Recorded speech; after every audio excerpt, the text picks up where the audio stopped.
In this video, we will show you how to design colorful text effect in PowerPoint.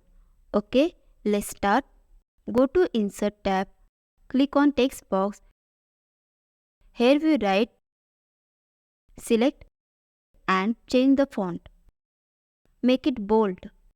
Size 290.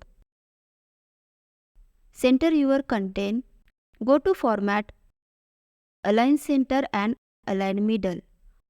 Go to Insert, Shapes, select Rectangle, drag it. Click on right button, Send to Back. Select both. Go to Merge Shape, select Subtract. Go to Insert, click on Picture. I have downloaded a picture from Google. Select it and insert it. Drag across the slide. Click on right button, Send to Back. Click on Shape. Go to Format, select Color.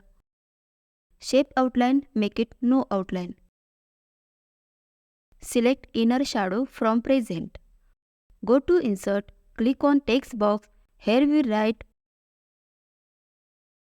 Select. Go to Character Spacing, adjust the spacing between character. Center your content. Change the color using Eyedropper. Now we will watch the slideshow. So, our slide looking so beautiful. If you like the video, please like it, subscribe our channel. See you in the next video. Thank you.